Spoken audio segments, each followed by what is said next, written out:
Assalamualaikum warahmatullahi wabarakatuh. Apa kabar pemirsa PAL TV? Salam sehat untuk kita semuanya. Kembali lagi kita di program Jaksa Menyapa. Kali ini masih di kantor Kejaksaan Negeri Ogan Ilir. Bersama saya Rian Gumai. Dan bersama saya Amal Zafira. Pemirsa, kita juga sudah kedatangan dua narasumber. Ya. Dan untuk ini kita perkenalan langsung Bapak Aryo Aprianto SHMH selaku Kasih Intel Kejari Ogan Ilir. Ya, selamat pagi Bapak. Assalamualaikum. Apa kabar? Baik. Sehat ya. Sehat, dari postur badannya pasti sehat Rian. Kita langsung berkenalan di sebelah Bapak Aryo ada Bapak Julindra Purnamajaya SH selaku Kasih Tindak Pidana Korupsi, Tindak Pidana Khusus ya Pak? Tindak pidana khusus. Iya, dari Kejaksaan Negeri Ogan Ilir. Assalamualaikum, apa kabar Bapak Julindra? Baik. Baik ya. Sehat dan semangat pastinya ya Pak ya.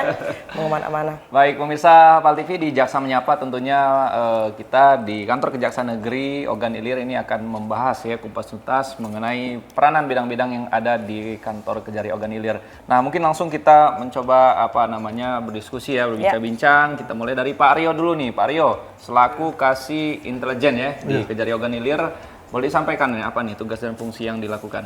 Fungsi bidang intelijen itu sesuai Undang-Undang Nomor 11 Tahun 2021 sebagaimana perubahan atas Undang-Undang Nomor 16 Tahun 2004 Pasal 30 Ayat 1 dan Ayat 3. Ayat 1 itu berkaitan dengan pitsus terkait tindak pidana. Kalau Ayat 3 itu ketertiban umum. Nah itu peran intelijen sebagai support system semua bidang, baik itu Pitsus, Pidum, Datun. Kami memiliki penyelidikan maupun pengamanan dan penggalangan supaya sistem yang berada di organisasi Kejaksaan Negeri OI ini berjalan sebagaimana mestinya di bawah pimpinan Pak Kajari. Seperti itu Pak. Pangan ya Pak ya, Ya. support system mungkin bisa dicontohkan Pak, kasusnya seperti apa? Kalau di tindak pidana korupsi contohnya itu aset tracing Mbak. Aset tracing.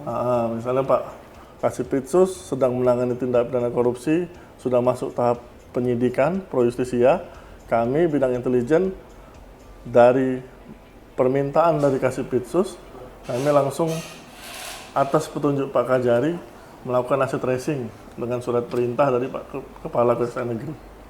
Jadi supporting juga untuk sebelum dilakukan Ya, penyelidikan karena gitu Pak ya? optimalisasi tindak pidana korupsi itu sekarang bukan hanya penghukuman, tapi kembalinya aset negara itu. Baik. Kalau untuk Pak Julindra ini ya, selaku Kasih Pitsus ini, tugas dan fungsinya seperti apa dia bilang? Tugas dan fungsinya tindak pidana khusus itu adalah menindakan kita data-data kita terima dari intelijen, kita telaah lagi, apalagi sudah ditelaah, kita naikkan ke penyelidikan.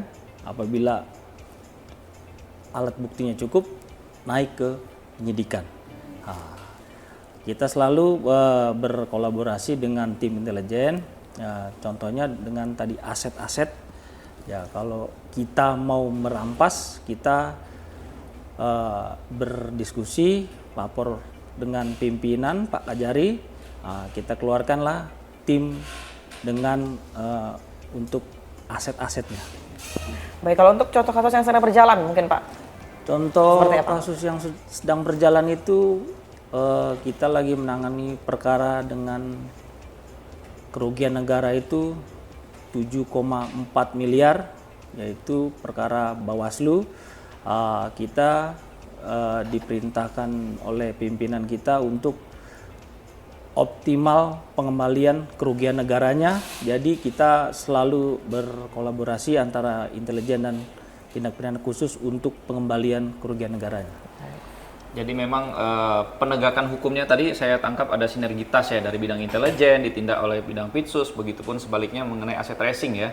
Nah kalau tadi juga disampaikan Pak Aryo, bukan hanya sekedar hukuman saja, tapi ada pengembalian aset kepada negara. Nah itu sebenarnya fungsi peranan juga ya daripada intelijen ya?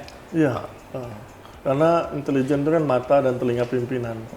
Masukkan ke pimpinan, kami telaah semua, jangan sampai nanti tindakan yang kami pakai menjadi masalah ke depan.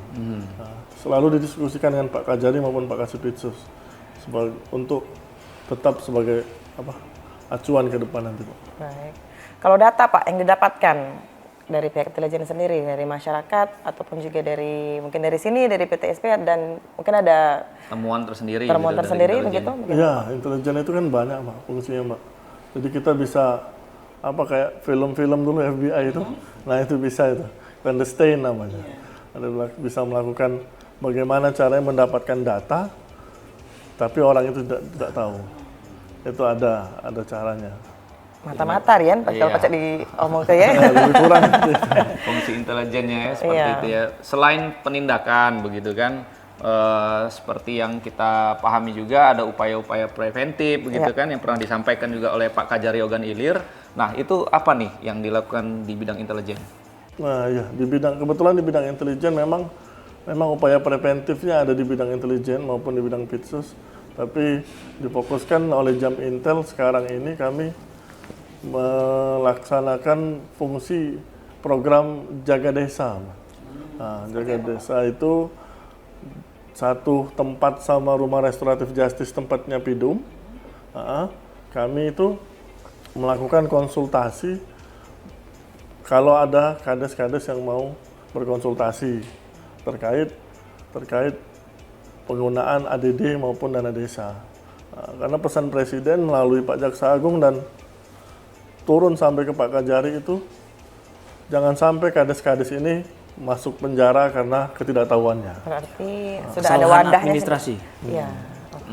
Dan sudah diwadahi juga ya Pak Ida dalam Sudah ada ada. wadahnya dalam Tolak program ukurnya. Jaga Desa tadi. Iya, tolak ukurnya semakin sedikit tindak pidana korupsi yang dilakukan oleh perangkat desa, berarti itu kami berhasil. Baik. Tapi sejauh ini bagaimana Pak? Turunkah atau bagaimana? Sudah baik karena Pak Kajari memerintahkan juga Pak Ibu Kasidatun melakukan pendampingan ke perangkat desa maupun ke Pemda. Dan kebetulan kami bidang intelijen maupun bidang tindak pidana khusus dilibatkan di dalamnya. Baik, memang sudah berjalan begitu Pak ya. Nah kalau dari pidana khusus sendiri Pak, untuk tadi kan ada jaga desa begitu ya. Nah dari Pitsus sendiri apakah ada jaga-jaga yang lain gitu ya? Kalau tindak pidana khusus itu kita mengikuti programnya intelijen itu masuk ke desa. Jadi nanti dari Jaksa Pitsus itu memberi paparan juga tupoksi tindak pidana khusus. Jadi kita kalau untuk preventifnya mengikuti ke bidang intelijennya untuk sosialisasi tindak pidana khusus itu. Jadi berbarengan begitu ya kalau Berbarengan. untuk preventifnya ya. Iya. Nah kalau tadi disampaikan ada juga kasus yang masih berjalan yang temuannya 7, sekian miliar tadi Iya. gitu ya. Nah ini dalam melaksanakan tugasnya nih penyidikannya Pitsus sehingga bisa men-tracing. Oh ini ada kerugian negara yang diderita. Ini bagaimana sih mekanisme ini? Nah kita tim penyidik melakukan kolaborasi dengan intelijen, banyak data-data yang difiktifkan sehingga kerugian negaranya itu sampai 7,4 miliar itu. Jadi contohnya misalnya kegiatan sosialisasi Bawaslu ternyata tidak ada, cuman ada Anggaran sepertinya anggarannya ada ada dan Anggaran diserap anggaran gitu ya. turun serap. ya. Nah, tapi bukti-buktinya tidak ada, foto, apalah, daftar hadir itu tidak ada. Kebanyakan itu fiktif semua.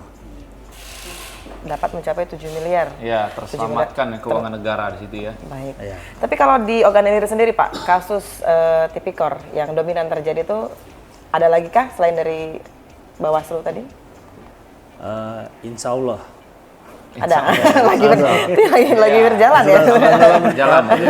Lagi tahap Masih penyidikan. tahap penyidikan, ya. Baik, tapi itu didominasi dari instansi-instansi atau bagaimana Pak? Kebetulan fokus Pak Kajari saat ini apa? Sesuai dengan instruksi Presiden terkait mafia-mafia itu. Mafia tanah, mafia apa. Nah, kami sedang melakukan penyelidikan terkait mafia tanah, namun untuk jelasnya nanti setelah tahap penyidikan sama Pak Tapi Kasih. kalau untuk dana desa sendiri Pak, bagaimana? Apakah sering terjadi penyelewengan dana seperti itu? Nah, terkait dana desa, Pak Kajari sudah mengambil kebijakan maupun dari bidang intelijen maupun Pitsus jika menangani terkait dana desa itu kami lebih mengupayakan upaya preventif.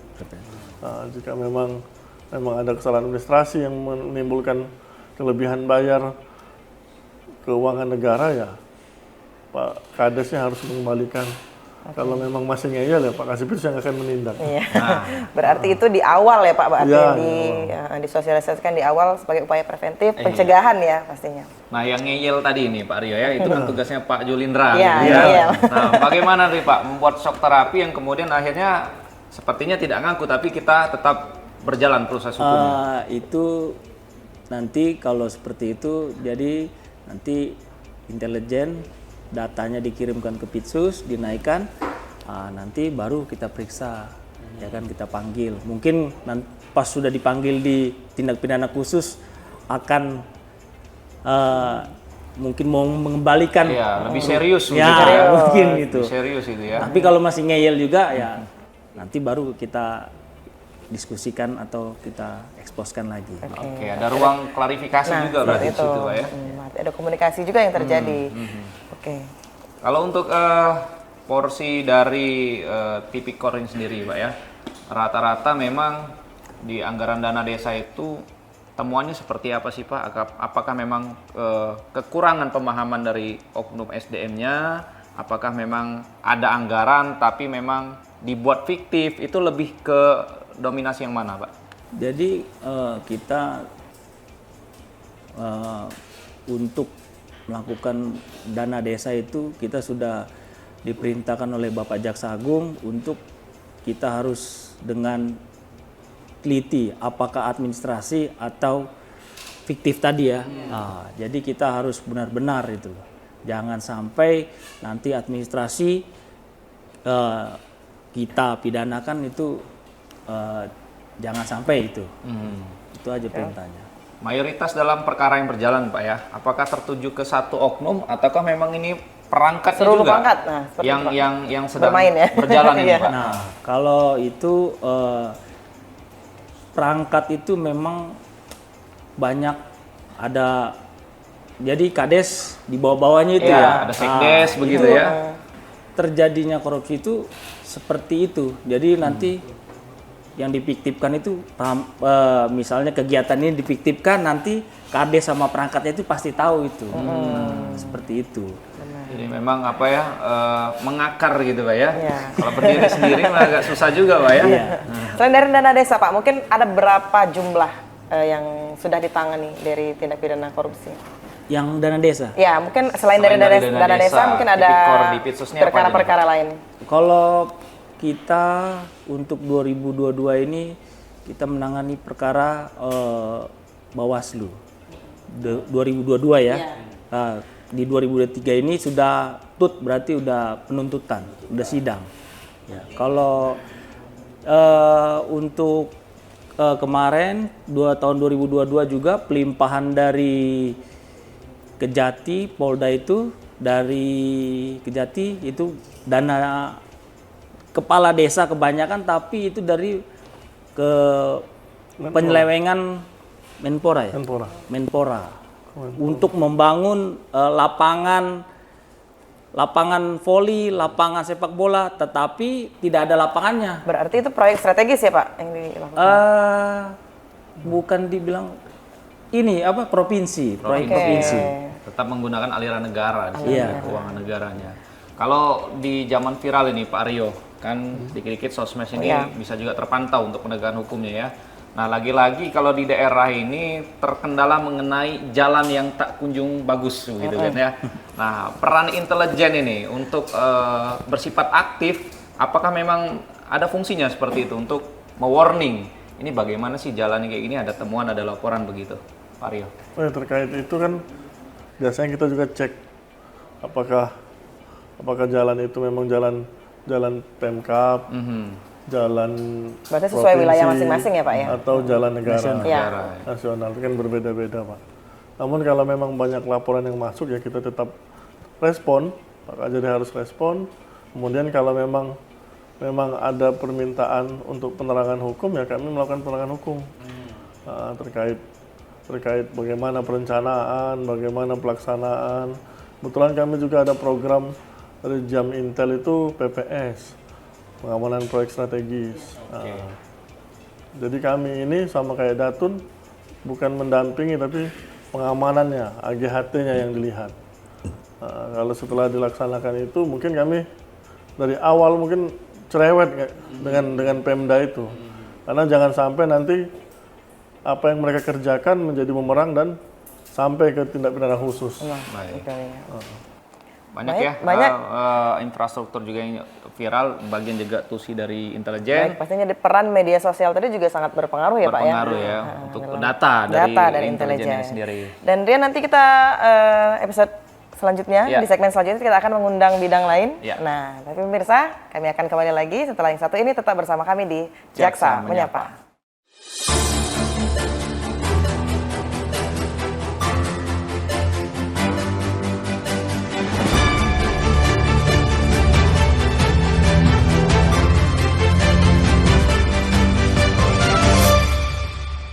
Terima kasih pemirsa PAL TV masih bersama kami di Jaksa Menyapa, dan kita masih di wilayah Kejaksaan Negeri Ogan Ilir, dan kita sudah bersama narasumber yang berbeda lagi, Rian. Iya, di bidang yang berbeda, dan kita langsung saja memperkenalkan. Ini ada Ibu Indah Kumala Dewi SHMH, ini selaku Kasih Datun Kejaksaan Negeri Ogan Ilir. Assalamualaikum Ibu Indah. Salam, Apa kabar? Baik. Baik ya. Perdata dan tata usaha negara itu Datun ya.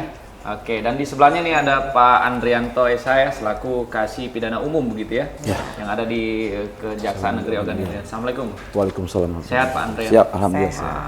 Kelihatan ini banyak Sehat. perkara yang ditangani ya. Fit dan prima begitu ya. Jadi langsung saja kita akan bertanya pemirsa kepada dua narasumber kita. Kita langsung ke Ibu Indah ini. Bu. Ini Ibu sebagai Kasih Perdata dan Tata Usaha Negara. Mungkin bisa dijelaskan kepada pemirsa ini tugas dan fungsinya, Bu. Seperti Jadi Datun ini merupakan jaksa pengacara negara yang diatur dalam Perja nomor 7 tahun 2021. Jadi tugas sama fungsi Datun ini salah satunya adalah menyelamatkan kekayaan negara. Gitu. Datun ini ada bantuan hukum, terdiri dari bantuan hukum, dari pelayanan hukum, dari ada pendampingan juga. hukum. Iya. Biasanya kalau dari masyarakat Ogan Ilir sendiri, biasanya meminta pendampingan hukum yang seperti apa, Bu? Kalau masyarakat bisa pelayanan hukum, Mbak Ya. datang ke sini, misalnya ada masalah hukum, apa dia datang ke sini dengan cuman bawa KTP gratis, konsultasi apa yang dihadapi. Seperti apa, Bu, contoh kasusnya? Contohnya banyak, ada yang tentang perkawinan, gitu kan, ada yang tentang masalah perdata, banyak lah. Gitu. Jadi bukan hanya porsi di pidana aja Bu Bukan, ya. iya. Nah, pengacara negara berarti Iya. kaitan mewakili negara Bu Iya, ya. Dalam hal apa saja dan siapa aja Bu yang bisa mendapatkan jasa dari jaksa Biasanya pengacara negara? dari dinas-dinas ya minta pendampingan, atau salah satunya barusan ada SKK juga, surat kuasa khusus kan, antara dinas ini misalnya ada selisih paham dengan sebelahnya masalah tanah gitu, nanti kita ada surat kuasa khususnya, kita mendampingi dinas tersebut. Gitu. Kalau dari Bupati sendiri, Bu? Kalau Bupati, iya ada MOU kemarin sama Pak Kajari. Kan kesetaraan MOU Bupati sama Pak Kajari, kalau kita sama Kepala Dinasnya. Sudah mencakup semua sih, include. Iya, ya. berarti sudah mencakup semua yang Iya, ada dinas-dinas di Kabupaten oh, Ogan iya. Ilir, seperti itu. Selain dinas Bu, BUMD, BUMN bolehkah untuk minta Boleh, pendampingan? BUMN Bisa ya? boleh. Kalau tahun lalu ada Pertamina, ada lah BUMN, BUMD kayak BPJS gitu kan. BPJS juga Iya. ada. Oke, jadi memang ada peranan dan ruang Iya, untuk para dinas begitu ya, dan Iya. juga BUMN dan BUMD ya. Iya. Perorangan masih bisa kan ya Bu? Perorangan kita belum ada ya. Belum Mas. ada Iya. ya. Baik. Oke. Iya. Langsung kita beralih ke ya, sebelah ke Pak Bapak Andrianto Andrianto. Ya, baik. Selaku Kasih Pidana Umum ya. Siap, ya betul. Tugas dan betul. fungsinya seperti apa sih Pak? Kalau tugas fungsi Kasipidum itu berdasarkan Perja nomor 1 tahun 2021. Tentunya tugas dan fungsinya melakukan penanganan perkara tindak pidana umum mulai dari tahap penyidikan sampai dengan eksekusi. Nah, itu sebetulnya tugas pokoknya. Tapi kita di Pidum ini memang Kasipidum ini sebagai pada intinya sebagai pengendali perkara tindak pidana umum. Itu kita terima tindak pidana umum perkara ini ya dari Polres Ogan Ilir, termasuk beberapa polsek di Ogan Ilir. Itulah yang kita tangani. Ya pada simpatnya kita ini untuk penanganan perkara PIDUM ini, PIDUM ini sebetulnya pasif sebetulnya. Apa yang dikirim oleh kawan-kawan penyidik itu yang kita terima, itu yang kita pelajari. Di situ sebetulnya sampai dengan ending eksekusi nanti. Baik, Ya. di pidana umum artinya. Iya, ya, gitu, tindak Pak, pidana ya? umum Banyak ya. kasus yang Lumrahnya ditangani. apa atau yang sedang ditangani di kasus kejaksaan ini apa saja nih? Untuk di Ogan Ilir sendiri, terus terangnya saya di sini baru kira-kira 5 bulan lah, mulai dari awal tahun di sini. Jumlah perkara di pidana umum di perkara Ogan Ilir ini sampai dengan sekarang itu kurang lebih mungkin hampir 200 perkara. Rata-rata sih sebetulnya kalau jumlah itu ada yang narkoba, nah mungkin lebih banyak perkara narkoba sekitar 60%. Dominasinya Dominasi apa ya? narkoba. Kalau untuk perkara yang lain itu curas ya, seperti mungkin 365 pencurian.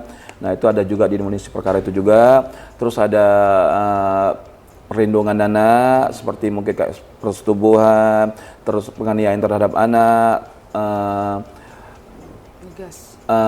Kalau yang lain seperti mungkin kayak migas ada sih, sebetulnya nggak terlalu banyak kan. Terus undang-undang darurat saja ada. Itu sih sebetulnya yang didominasi untuk perkara Ogan Ilir ini ya. Tapi tadi yang paling dominan angka 60% adalah narkotika Karena ya. narkoba ya, narkoba. Baik, untuk apa ya, penegakan hukumnya sendiri yang dilakukan pidana umum untuk dalam rangka penuntutan. Oke. Sanksi tegaskah yang diterapkan maksimal seperti apa? Gini, kita kalau untuk tindak umum ini tentunya kalau proses penuntutan ini kita ini sini kan sistemnya kan kalau untuk tuntutan ini kita gini, kita laporkan ke pimpinan, tapi kembali ke apa yang diperbuat dan pasal apa yang dilakukan. Tentunya kita kan berdasarkan undang-undang, berdasarkan KUHP. Di sini kita lebih menekankan kepada perbuatan itu sebetulnya. Contoh, kalau narkotika ya kalau seandainya memang pelaku melanggar seperti menjual, pengedar, otomatis kan kita sangkakan dengan pasal 114. Nah, contoh lagi seperti mungkin penanganan perkara terhadap perkara anak-anak. Untuk anak-anak ini kita lebih memperhatikan ya sebetulnya kedua sisi, baik anak selaku korban atau anak selaku pelaku. Nah, kalau anak sebagai pelaku, tentunya kita harus memikirkan juga mungkin sisi korban. Nah, ya kasarnya gini lah kira-kira mungkin kasus apa sih, apa yang diperbuat itu kira-kira sih sebetulnya. Dan juga kita lebih mengutamakan kalau masih bisa kasar-kasarnya mungkin bisa berdamai, bisa kita kembalikan ke keadaan semula. Itu kan makanya kita ada RJ. Versi, ya. Nah, ya itulah kira-kira untuk penanganannya ya. Itu ada perlindungan anak juga ya Pak? Ya, untuk anak-anak ya. Dari kurungan bisa menjadi pelayan masyarakat, mungkin gitu ya Pak ya? Untuk anak-anak sendiri juga kita ada yang kita pidana, tapi ada juga yang kita kembalikan ke orang tua. Ada juga yang kita titipkan ke Balai Pemasyarakatan atau Dinas Sosial. Ya, kita lebih lihat dulu kasusnya apa sih kira-kira. Bagaimana kejadiannya? Kira-kira ini bagaimana orang? Ya. Kalau tadi disampaikan ada 2 contoh kasus ya, narkotika dan perlindungan anak Siap. gitu ya. Kalau di narkotika ini sendiri faktualnya nih, tuntutan yang pernah dijalankan Nah, di sini sebetulnya kalau untuk narkotika ini, untuk wilayah Ogan Ilir ini kita mungkin berpatokan dari jumlah barang bukti. Oke. Nah, kalau jumlah barang bukti sendiri itu di sini saya sepengetahuan saya nggak ada yang jumlah banyak sih. Rata-rata hanya mungkin hitungan kilo aja nggak ada. Paling Hanya tinggi berapa? gram-gram. Paling tinggi, Pak? Paling tinggi mungkin sekitar 10 atau 12 tahun. Paling tinggi. Cukup Ya. lumayan Tapi ya. tidak ada Ya, hukuman ya. mati atau seumur hidup ya Pak? Belum ada ya. Kalau di anak tadi Pak, Untuk anak sendiri kita juga di sini ada yang cukup tinggi juga. Contoh mungkin perkara cabul, karena ada korban. Kita pikirkan sisi korbannya. Ya kalau anak-anak kebetulan kalau hukuman anak-anak kan setengah dari hukuman dewasa. Ya mungkin kalau seandainya ancamannya 5 tahun kan, karena kalau undang-undang perlindungan anak kan minimal 5 tahun. Berarti setengah dari hukuman dewasa itu untuk anak-anak. Ya. Itu pun mungkin udah cukup maksimal. Baik. Ya. tegas jadi ya. Siap. Dari Pidum ini melaksanakan tugasnya. Baik, begitu. kita ke Ibu Indah Kumala Dewi. Ini Bu, kalau dari masyarakat sendiri ingin meminta perlindungan hukum mungkin ataupun juga ingin berkonsultasi, adakah website ataupun juga nomor telepon yang bisa dihubungi? Biasanya sih datang aja Langsung datang ke langsung, sini. nanti bawa KTP kita identitas kan kita catat di register, itu aja. Tapi apakah semua keluhan dari masyarakat itu akan diterima atau diproses? Semuanya bukan diproses, kita layani gitu Oke. kan, pelayanan hukum, nanti kita arahkan gimana gitu. Dan dipungut biaya kah Enggak, masyarakat? itu gratis. Oke, berarti benar Rian. Gratis ya. Kalau Perdata dan Tata Usaha Negara itu motonya morality, integrity, no fee ya Bu ya. Nah itu dia yang saya pernah dengar. Benar seperti itu Bu ya? Iya. Seperti itu ya? Baik, berarti Baik. tidak dipungut biaya sepeser Betul pun. sekali. Oke. Gratis ya. Gratis. Tapi tanpa membawa surat keterangan miskin Iya, ya. nggak ada. KTP Jangan aja. lain. Untuk masyarakat Kabupaten Ogan Ilir kan. Iya. Gratis iya. Bisa dirasain. Nah, untuk tadi kan ada juga fungsi mungkin penyuluhan begitu Bu ya. Penyuluhan, Nah, iya. pendampingan fokus seperti itu. Untuk dinas-dinas nih Bu yang atau kita turun lagi ke bawah mengawal untuk penggunaan dana desa. Jadi masyarakat atau kadesnya sini pernah tidak meminta bantuan untuk ya dikawal karena proyeknya akan berjalan begitu. Sampai sekarang sih belum ada ya, Belum ada, ya. Tapi kita sudah kasih pembekalan, sudah kasih penyuluhan hukum, dikasih tahu yang sesuai dengan SOP-nya bagaimana sudah kemarin. Ya, Mbak Indah gimana nih? Tadi kan kalau di bidang Perdata dan Tata Usaha Negara itu bisa melakukan pembatalan pernikahan dan juga bisa membubarkan PT atau perusahaan. Nah, sejauh ini di Kabupaten Ogan Ilir sendiri bagaimana, Mbak? Sejauh ini belum ada, Mbak. Belum ada? Belum ada, iya. Belum ada kasus yang diterima, Belum ada, iya. aduan juga belum ada. Belum ada. Kalau lakinya ternyata nikah lagi pengen dibatalin itu kan bisa ya, Mbak ya Bisa, sebenarnya. Tapi sejauh ini belum belum ada, iya. Belum ada ya karena syukurlah memang tidak ada Iya, yang ke arah sana jangan begitu sampai. Mbak. Jangan sampai ya. Tapi itu pun bagian dari bidang juga Datu, Iya, tapi tetap- yang mumpuni ya. Baik, kalau untuk di Pidum ini sendiri nih Pak, mungkin masyarakat awam juga banyak yang tidak tahu mengerti istilah-istilah administrasi ya dalam penyidikan. Taunya gimana nih perkara, udah dilimpahin jaksa, taunya mungkin siap-siap nuntut nih. Padahal kan ada yang istilah P21, P19 dan itu. lain-lain. Bisa dijelaskan, Pak? Nih, untuk perkara Pidum ini kita sebetulnya untuk tahapan awal itu berawal dari kita terima SPDP. SPDP itu surat perintah dimulai penyidikan. Dari mana tuh Pak? Dari kawan-kawan dari Polres, Oke. nah, baik dari Polsek ataupun Polres kan. Nah, dari SPDP ini prosesnya sebetulnya semenjak kawan-kawan dari penyidik melakukan penangkapan itu paling lama 3 hari atau 7 hari itu wajib mereka kirim ke kita. Nah, kawan-kawan penyidik punya waktu 30 hari ke depan untuk melakukan proses pemberkasan tadi, melakukan penyidikan 30 hari. Ya kalaupun teman-teman juga dari penyidik mungkin masih ada kurang waktu, masih bisa diperpanjang 30 hari berikutnya. Nah, setelah itu berkas dikirim ke kita. Nah, kawan-kawan dari kejaksaan sendiri tugas jaksa di situ teman-teman selaku penyidik JPU-nya melakukan penelitian terhadap berkas. Nah, apabila berkas itu ternyata ada kekurangan, teman-teman jaksa sendiri itu wajib memberikan petunjuk berupa P18 atau P19. Itu setelah itu kita kembalikan ke penyidik lagi. Setelah dipenuhi kekurangan P18, P19 tadi oleh kawan-kawan penyidik, itu berkas dikembalikan ke kita lagi. Nah, kawan-kawan jaksa lagi itu wajib meneliti lagi. Nah, yang dititik kembali oleh jaksa tadi, itulah ada kekurangan apa yang permintaan P18, P19 tadi. Nah, setelah diteliti ternyata unsur terpenuhi, 2 alat bukti terpenuhi. Nah, teman-teman jaksa sendiri wajib untuk P21 berkas tersebut. Nah, sampai dengan kita punya waktu 15 hari untuk penelitian berkas tadi dan untuk P21 tadi. Nah, setelah P21 selesai, tentunya kawan-kawan penyidik menyerahkan tersangka dan barang bukti ke kejaksaan. Nah, di situ kita proses tahap 2 namanya, atau P2 atau tahap 2 lah, penyerahan tersangka dan barang bukti.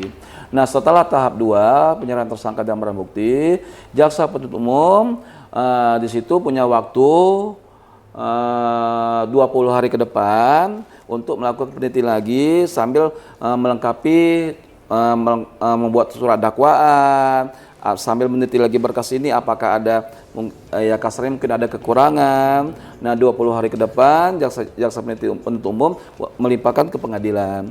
Nah disitulah keluar penetapan dari pengadilan kapan hari sidang. Nah disitulah proses persidangan sampai dengan di sidang itu biasanya berjalan mungkin paling cepat 1 bulan atau mungkin sekitar 3 bulan. Terus disitulah jaksa sidang di pengadilan. Nah sampailah dengan agenda mungkin tuntutan putusan perkara itu selesai dan wajib kita eksekusi. Baik. Itulah aja kira-kira. Jadi cukup jelas begitu Pak Cukup, ya, mekanisme siap. dari Ya. tahap teman-teman kepolisian Ya. sampai ke proses ke persidangan. sampai Proses ke ke persidangan dan persidangan. eksekusi tadi. Eksekusi, Anda ya, sampaikan, ya. Luar biasa nih ya. Siap. Mungkin langsung saja Rian kita meminta untuk closing statement nih dari bidang masing-masing dari Ibu Indah Kumala Dewi selaku Kasih Datun Kejaksaan Negeri Ogan Ilir. Silakan Ibu. Bagi masyarakat Kabupaten Ogan Ilir yang membutuhkan pelayanan hukum bisa langsung datang ke kantor kami, kantor Jaksa Pengacara Negara, untuk misalnya meminta ingin konsultasi, minta pendapat atau informasi tentang hukum. Baik, langsung datang ke Kantor. kantor sini saja Bu ya. Baik. Kalau untuk dari Pak Andrianto sendiri selaku Kasih Tindak Pidana Umum. Saya selaku Kasipidum Kejaksaan Negeri Ogan Ilir menyarankan kepada masyarakat Kabupaten Ogan Ilir agar menghindari perbuatan-perbuatan yang melanggar hukum atau melanggar undang-undang. Karena apabila Anda melanggar perbuatan tersebut, penjara menunggu Anda dan mungkin akan ketemu dengan saya. Sekian dan terima kasih. Jelas. Nah. Dan tegas gitu Pak ya. Iya, dan ketar-ketir ini yang Ya, dengarnya Pak Sirian. himbauan dan juga sebagai warning juga ya. Baik, Terima terima kasih kasih, ya. Ibu Pak Indah, Pak Andrianto, Andrianto. Ibu Indah ya Mas. berkesempatan di momen kali ini memberikan edukasi dan sosialisasi. Dan pemirsa kami akan kembali lagi dengan bidang yang berbeda lagi Rian. Tapi pemirsa sesudah saat ini tetap bersama kami di Jaksa Menyapa.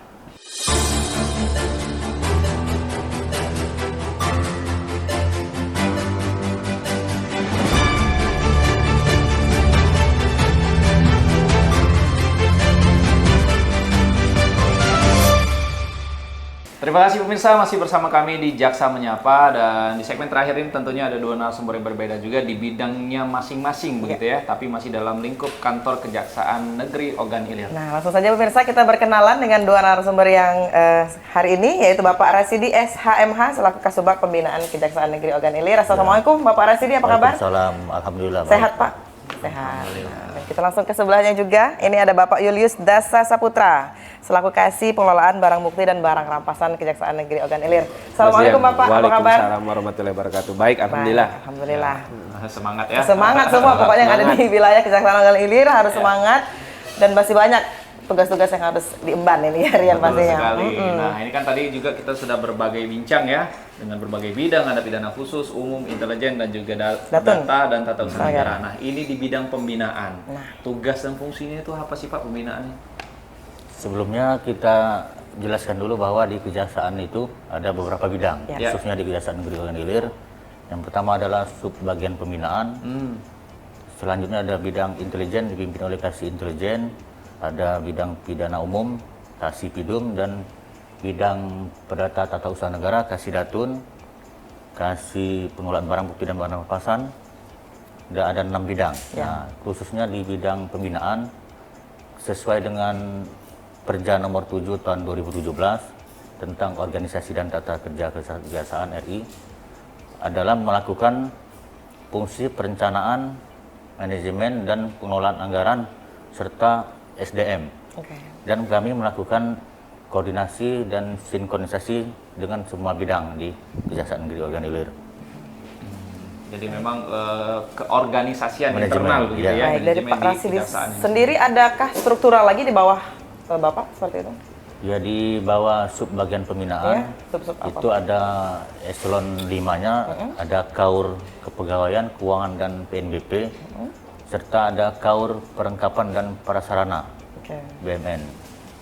Dulu sebelum perja ini berlaku ada 4 kaur. Nah, ini ada perja baru yang 2 kaur menjadi fungsional dan bertahan 2 kaur. Berarti mengerucut ya Pak, Iya. menjadi 4 menjadi 2. Iya. Oke, baik. Gimana Pak kalau SDM yang ada di Ogan Ilir sendiri? Di wilayah SDM yang kejaksaan? ada di Ogan Ilir, Iya. jumlah pegawai ini ada 38 pegawai, termasuk Pak Kajari. Itu ada terdiri dari eselon 4 ada 6 orang, Pak Kajari eselon 3, dan di bawahnya ada Kasubsi dan Kaur eselon 5. Dan untuk jabatan fungsional di sini ada jabatan fungsional jaksa. Selain jaksa juga ada jabatan fungsional lainnya. Fungsional lainnya ada jabatan fungsional keuangan, Paranata Komputer dan Daskrimpi. Berarti itu dari struktural dan juga fungsional ya Pak ya. Oke, kita ke Pak Pak Julius. Julius. Nah, ini kayaknya aura-aura perang bukti ya.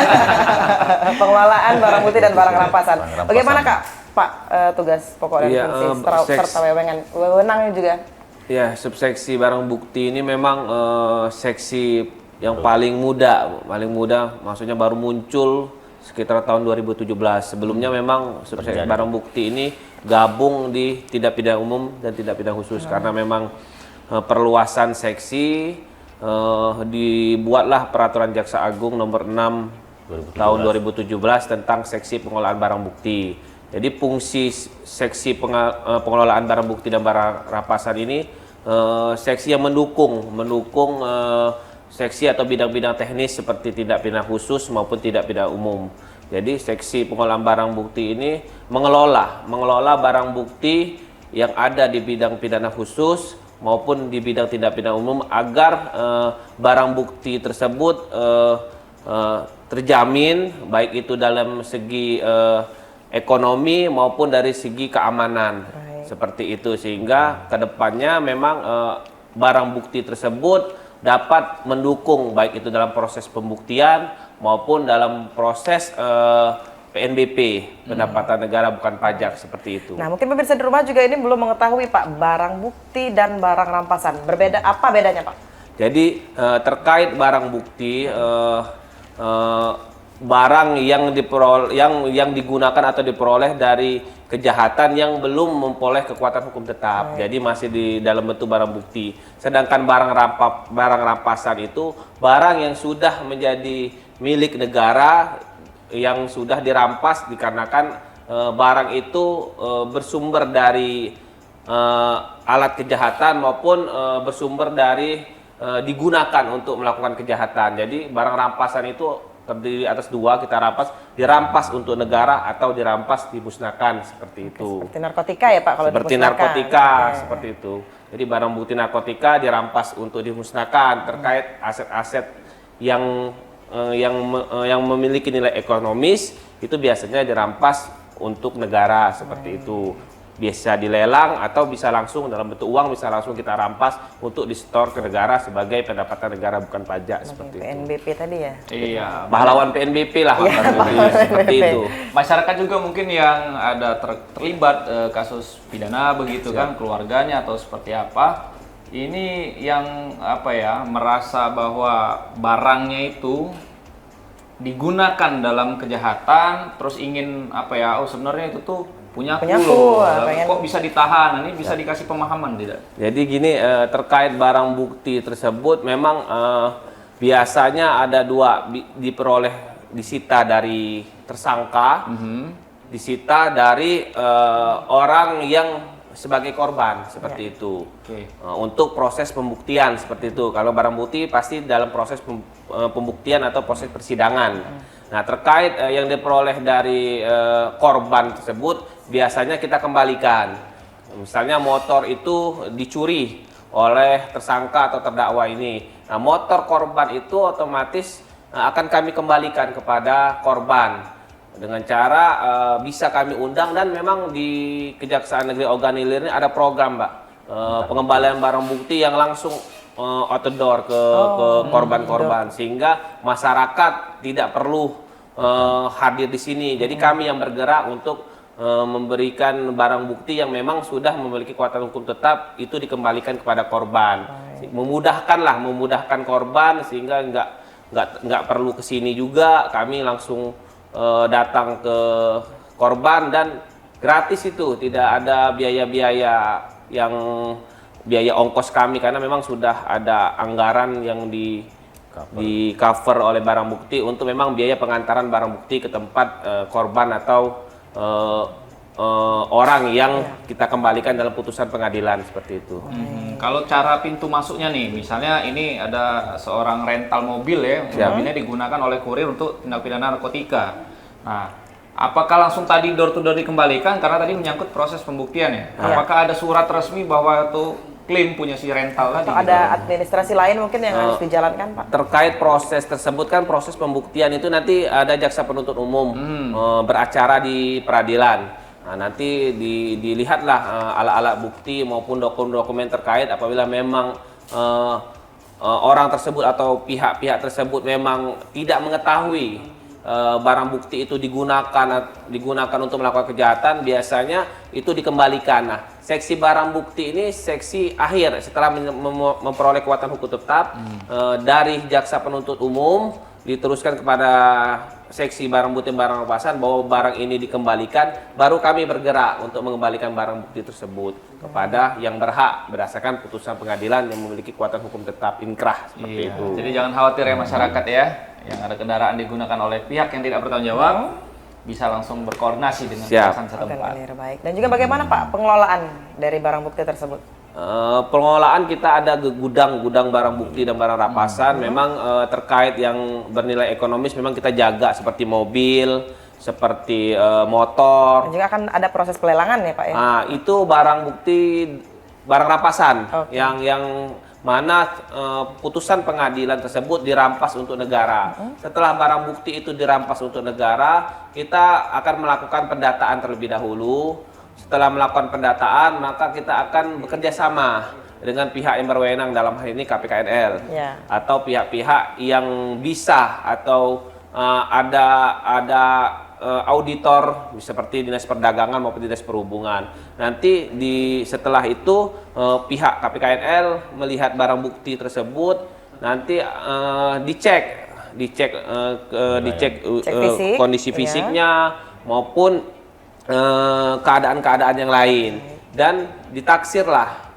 appraisal namanya. Appraisal itu ditaksir berapa nilai yang harus diuangkan lah, dinilai terkait barang bukti yang akan dirampas tersebut. Nanti kita melakukan pelelangan.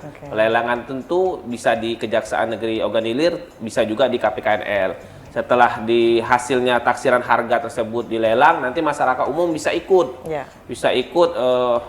lelang tersebut. Nah, biasanya nilai yang paling tinggi lah yang akan menjadi pemenang. Nah, uangnya tersebut akan kita setor ke negara sebagai PNBP Kejaksaan Negeri Ogan Ilir, seperti itu. Jadi ada pendapatan yang diselamatkan juga dikembalikan kepada negara begitu. Negara. Berikut juga terkait tindak pidana khusus terkait uang pengganti, perampasan uang pengganti tersebut. Uang pengganti itu kan nanti disetor juga oleh kita selaku pengelola barang bukti dan barang rampasan. Nanti uang pengganti itu nanti kita setor ke negara sebagai PNBP juga terkait pelaku-pelaku yang melakukan tindak pidana korupsi, baik itu denda maupun uang pengganti. Kalau kita bicara nominal Pak, berapa yang sudah diselamatkan? Untuk tahun 2022 atau 2022 nilai nominalnya kurang lebih sekitar 2 miliar, kebanyakan uang pengganti Bu. Kebanyakan uang pengganti maupun lelang-lelang aset dari tindak pidana umum. Uang pengganti itu 1,5-an kemarin kita memulihkan keuangan negara dan kita setor kepada negara. Untuk tahun 2023 yang masih berjalan ini Pak? Untuk tahun 2023 alhamdulillah kurang lebih sudah sekitar 20 yang sudah disetor. Cuman uang pengganti pidana korupsi yang memang belum inkrah, namun sudah ada inisiatif dikembalikan oleh para pihak, kurang lebih sekitar 650 juta. 650 juta. Seperti itu. Itu pun juga dari lelang dan segala. Dari lelang juga. Dari lelang juga ada. Barang rampasan sendiri Pak? Iya, barang ada rampasan. Lelang barang rampasan. Lelang barang rampasan seperti itu. Kalau barang bukti itu belum inkrah. Kita kelola. Tapi sudah di angka 600 jutaan ya Pak? 650-an. Bisa diselamatkan. Banyak ya peran jaksa untuk di sini menyelamatkan negara, antusias untuk masyarakat nih. Mungkin dari Pak Rasidi nih selaku pembinaan yang ada di internal. Bagaimana nih untuk kiranya mendapatkan generasi calon jaksa ya? Mungkin ada informasi sedikit Informasi Pak. disampaikan Iya. ya Pak. Silakan Pak. Terkait dengan SDM atau kepegawaian, maka kami mengajak kepada masyarakat, khususnya masyarakat Ogan Ilir, bahwa kejaksaan siap untuk menerima adik-adik mahasiswa atau pelajar yang telah lulus atau wisuda, karena setiap tahun Kejaksaan ada program pengadaan CPNS. Nah, untuk itu kami mengajak pada masyarakat putra-putri terbaik organ ilir, khususnya yang setelah wisuda atau tamat sekolah, untuk mengikuti atau mencari informasi di link atau website Kejaksaan RI. Karena website resminya itu dari Kejaksaan Agung, Kejaksaan sebenarnya. Saya rasa itu saja yang dapat kami ajak masyarakat organ ilir. Kalau untuk adik-adik siswa atau mahasiswa-mahasiswi Fakultas Hukum mungkin atau di luar fakultas yang ingin magang di sini juga terbuka begitu Pak? Ya, diberikan kesempatan. Oh ya, kita khususnya Kejari Organ Ilir juga menerima mahasiswa atau siswa untuk melakukan magang atau PKL. Setiap tahun ada juga.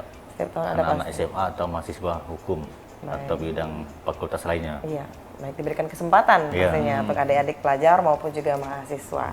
Baik, kalau untuk ke Pak Julius, Pak, kita minta closing statement langsung ke Terkait masyarakat yang kesulitan mengambil barang bukti atau barang rampasan, cukup melakukan WA maupun mengirim IG bahwasanya lokasi, tempat, sama barang bukti yang memang sudah memiliki kekuatan hukum tetap. Nanti tim kami akan datang sehingga masyarakat nggak repot-repot lagi ke sini, kami langsung, dan tidak ada biaya seperti itu, langsung gratis karena memang sudah ada anggaran yang dikhususkan untuk pengantaran barang bukti dan barang rampasan seperti itu. Sudah the power of social media juga ya Pak ya? Iya, kita manfaatkan pastinya. Baik, cukup jelas. Terima kasih. Terima kasih. Ini Pak Rosidi dan juga Pak Julius. Julius ya. Sudah memberikan edukasi dan sosialisasi tentang bidangnya masing-masing, bidang pengelolaan barang bukti dan barang rampasan, dan juga tadi bidang Subbagian pembinaan. Oke, pembinaan. Terima kasih sekali lagi. Dan untuk pemirsa PAL TV juga, terima kasih yang sudah bergabung di program Jaksa Menyapa. Saksikan Jaksa Menyapa hanya di PAL TV, memang punya kita. Akhir kata saya Rian Gumai. Saya Amal Zafira, pamit undur diri. Wassalamualaikum warahmatullahi wabarakatuh. Sampai jumpa. Waalaikumsalam.